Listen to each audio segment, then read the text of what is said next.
ঈদুল আজহা ২০২৫ উপলক্ষে ঘরমুখো মানুষের নিরাপদ, সুশৃঙ্খল ও নির্বিঘ্ন যাত্রা নিশ্চিত করতে দেশের গুরুত্বপূর্ণ রেলওয়ে স্টেশনগুলোতে মোতায়েন রয়েছে আনসার ও গ্রাম প্রতিরক্ষা বাহিনীর প্রশিক্ষিত অঙ্গীভূত আনসার সদস্যরা।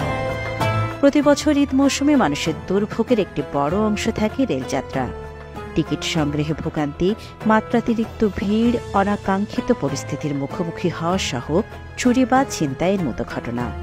এবারের ঈদকে কেন্দ্র করে যাত্রীসেবা নিশ্চিতকরণ এবং স্টেশনগুলো নিরাপত্তার অংশ হিসেবে আনসার সদস্যরা প্ল্যাটফর্ম, টিকিট কাউন্টার, প্রবেশ ও প্রস্থান গেট সহ গুরুত্বপূর্ণ এলাকায় মোতায়েন থেকে ভিড় নিয়ন্ত্রণ, লাইনের শৃঙ্খলা বজায় রাখা, শিশু ও প্রবীণদের সহায়তা এবং যে কোনো জরুরি পরিস্থিতিতে তাৎক্ষণিক ব্যবস্থা গ্রহণের সক্রিয় ভূমিকা পালন করছে।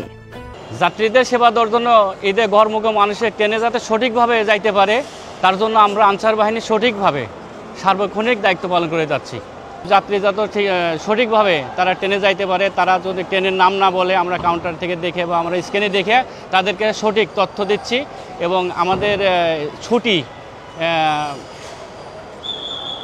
বিসর্জন দিয়ে আমরা বাংলাদেশ আনসার বাহিনী আমরা এই কমলাপুরে ডিউটি করে যাচ্ছি এই যাত্রীদের সেবা দেওয়ার জন্য। স্টেশনে আনসার সদস্যদের এমন দায়িত্ব পালনে ঘরমুখো যাত্রীরা বাহিনীর প্রতি সন্তুষ্টি ও কৃতজ্ঞতা প্রকাশ করেছেন। পবিত্র ঈদুল আজহা উপলক্ষে ঘরমুখে মানুষের বাড়ি পৌঁছে দেওয়ার জন্য বাংলাদেশ আনসার ও গ্রাম প্রতিরক্ষা বাহিনী যে কাজ করে যাচ্ছে তা অত্যন্ত প্রশংসনীয়। ঈদ যাত্রায় যাত্রীদের যে কোনো সংকটকালীন পরিস্থিতি মোকাবেলায় পাশে থাকতে সদা প্রস্তুত বাহিনীর সদস্যরা।